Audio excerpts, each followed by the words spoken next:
Souvent, quand je fais des tours avec des cartes, on me dit oh, formidable, comment vous faites? Bon, alors ma réponse en général, c'est ah, je peux pas vous le dire parce que sinon après je serai obligé de vous tuer. Bon, je plaisante hein, parce que jusqu'à maintenant, j'ai encore jamais tué personne. Non, non, non, non. Mais bon, c'est pas l'envie qui parfois me manque, mais non, j'ai jamais tué personne. Alors comme ça, vous voulez devenir magicien. Alors bon, moi, il faut savoir que je fais essentiellement de la magie avec des cartes, mais bon, je veux bien vous apprendre quelques trucs. Alors bon, d'abord, bon, un jeu de cartes. Un jeu de cartes, c'est 52 cartes plus les jokers. Alors, en général, les jokers, on les enlève. Et donc, il nous reste 52 cartes, en principe toutes différentes. Alors, les bases. Les bases, il faut d'abord savoir tenir un jeu. Un jeu, ça ne se tient pas n'importe comment. Il faut que les cartes soient tenues, pas trop fermement, mais qu'elles ne puissent pas tomber. Alors ensuite, par exemple, il faut savoir couper un jeu. Alors, on coupe et on complète la coupe. Il faut savoir, par exemple, mélanger un jeu, comme ceci. Alors ça, c'est ce qu'on appelle un mélange à la française, mais on peut également mélanger différemment. Alors ça, c'est ce qu'on appelle un mélange en queue d'aronde, voilà, que certaines personnes appellent mélange à l'américain, mais moi, je considère que le mélange à l'américain, c'est plutôt comme ça. Voilà. Bon, après, voilà.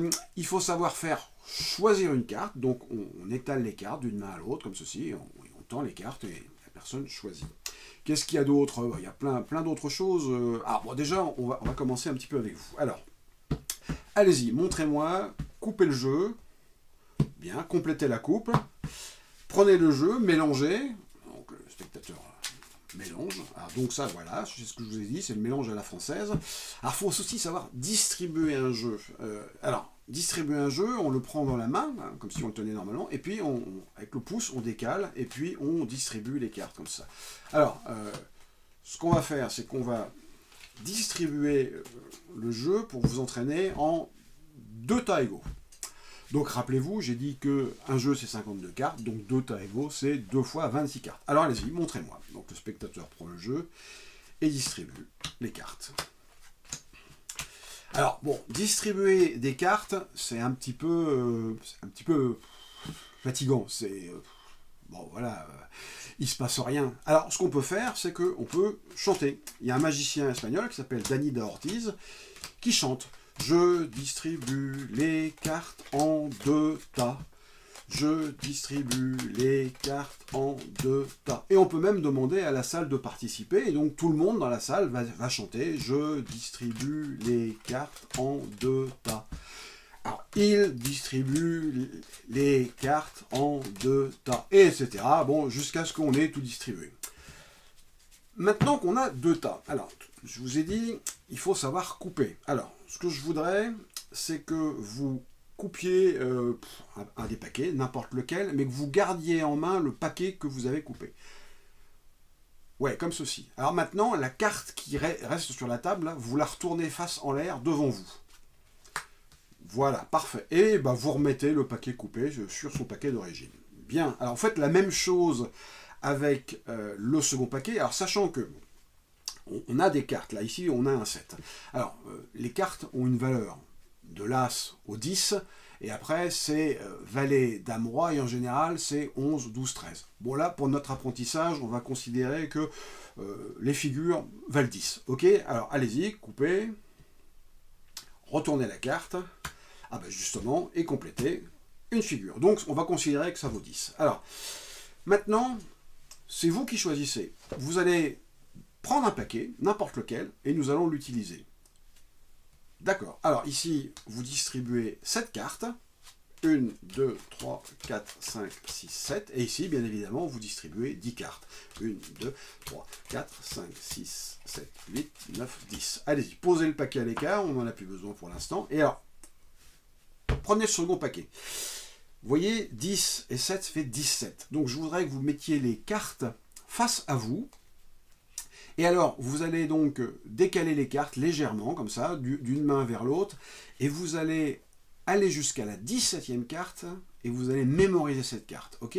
Donc le spectateur décale les cartes. 1, 2, 3, 4, 5, 6, 7, 8, 9, 10, 11, 12, 13, 14, 15, 16, 17. Et il va mémoriser le roi de trèfle. C'est fait, vous avez une carte en tête. Ok, alors, remettez le paquet face en bas, on va le mettre là-dessus. Ce que je voudrais, c'est que vous mettiez face en bas les cartes qui sont face en l'air, là. Voilà, allez-y, mettez ce paquet-là sur celui-ci, et le paquet sur le reste des cartes. Bien, alors, bon, ici on va un petit peu couper, comme ceci, voilà. Là, là. Votre carte est quelque part dans le jeu, et donc, rappelez-vous, vous voulez devenir magicien. Alors, bon, c'est une bonne idée. Bon, quitte à devenir magicien, autant devenir le meilleur des magiciens. Hein. Mais ça se travaille, il faut s'entraîner, et puis surtout, il faut y croire, il faut se motiver, il faut se répéter dans sa tête, comme un mantra, je suis le meilleur des magiciens, je suis le meilleur des magiciens, je suis le meilleur des magiciens. Et après, bah, avec de la chance, du travail, eh ben, on peut devenir le meilleur des magiciens. Êtes-vous le meilleur des magiciens? Tenez, prenez le jeu, et ce que je voudrais, c'est que vous distribuez les cartes une à une, en épaulant, à raison de une lettre par carte, la phrase « Je suis le meilleur des magiciens ». Donc le spectateur distribue « Je, J-E, suis, S-U-I-S, le, L-E, meilleur, M-E-I, L-L-E-U-R, des, D-E-S, magicien, M-A-G-I-C-I-E-N-S ». Et on pose. Bien, alors, vous avez appris plein de choses, à tenir un jeu, à couper un jeu, à le mélanger, à choisir une carte, à la mémoriser, à distribuer le jeu. Et donc, dans votre tête, à l'heure actuelle, vous vous dites « Je suis le meilleur des magiciens ». Alors, vous voyez cette carte-là, ce serait quand même extraordinaire que ce soit la carte à laquelle vous pensez, hein, parce que ça voudrait dire que vous êtes effectivement le meilleur des magiciens. Alors pour la première fois, pouvez-vous me dire quelle était votre carte? Le roi de trèfle. Le roi de trèfle, pas le roi de pique, le roi de trèfle. Le roi de trèfle, et vous êtes définitivement le meilleur des magiciens.